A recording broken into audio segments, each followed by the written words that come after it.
All right, so in this video, we're going to be uploading some leads into your Highlevel or Entresoft account, and we're going to be tagging them so it initiates that workflow that we had before when we add them to the proper pipeline. So what we want to be doing is we want to be adding them to make sure that they all line up in here. This is where they'll start to line up when we update the opportunities.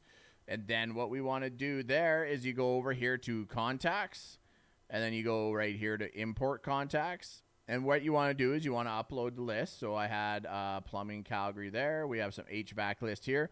So you want to separate them between what vertical, like we had said before, because what happens is if you separate your list into what vertical you're actually going after, it just makes it easier because you can tag the whole list as you're going through.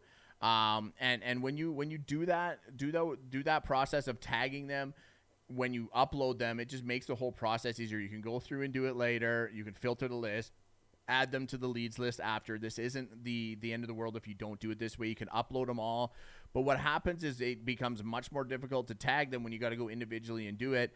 There is ways you can map fields based on what service they offer. But I find it easier if you're going to be going after HVAC leads, just scrape all your HVAC leads in one go, make one list, then go in and do another list for the other ones. I find it's easier. Most of the programs, you're filtering based off of the niche anyway, so why not just make separate lists rather than add them all to one? It just makes it much easier in my opinion.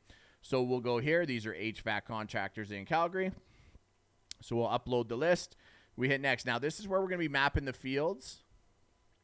And you don't need to map all of the fields, right? So this is an address. We know that. It was city. We could do state, right? As, where that is. But you don't need to do these. The most important thing is like the company name, the address, the city. I like the region isn't necessary. The zip code is kind of good. The country is okay. The phone number is important. The email is important. Website is always good to have in there as well, because if you have the website, then it's easier to do SEO reports and stuff. They'll just go right onto their contact card. So I like to map as many fields as possible. This one is, I guess, yeah, we wouldn't really have to worry about that one. Don't worry about this one here for sure. Categories. And that'd be about it. So you just map all the fields. But right down here where it says don't import data in unmatched columns, you're going to have to see it won't let you click next.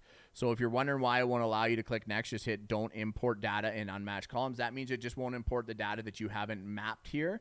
And then what you want to go is into the details. Now, you can have this as an import name. I would do HVAC, just so you know that this list is for HVAC. You can do create a list of contacts from the import.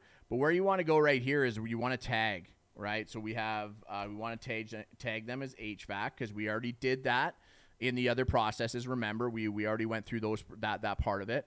And remember, you don't need to add them to workflow or campaign because we're going to be doing that with the automations in the background. When you drag that contact card over, all of that automation is going to be sent in the background. So you don't have to worry about this specific part right here. But what you want to do is have the tag added. So it's tagged, and then they'll automatically go into the lead section of that list. So it just makes it a lot easier. Now, right here where it says add new and update existing contact records, I like using this one because it'll update one that is the same. So they use the email as the common, the common to know what contact card is what.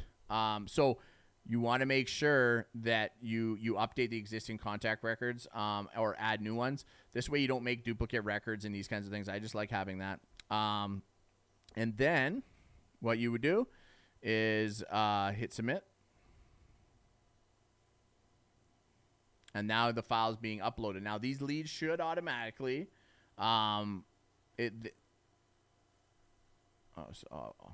there we go. That's being processed, but they should automatically populate into the opportunity section when you do that. So we'll click over to that, and it does take a while. See, they are automatically populating. So that workflow is working. They will take a while to come piling in there, but that process is working. So we know that we're good. So that's as easy as it is. Just make sure that you make your list and you tag them properly, and you just go through the process of doing that, and it'll make things much easier for you when all the other automations are going. So go ahead, create a list in each one of your verticals, upload them in here, and make sure that they're moving into your opportunities. But remember, guys, you want to make sure that in your automation section, when you created that automation, this is the part that's very important. Before you do any of the uploading of your list, you want to go back and make sure that you turned on your automation, right? So let's go in here and see where it says published.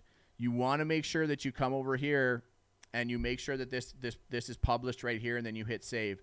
Because if it's not, then this won't run, and they won't automatically populate into the lead section of your workflow. So I hope you enjoyed that video, and we'll go deeper into some other things in the future. Thank you for watching, and we'll see you in the next video.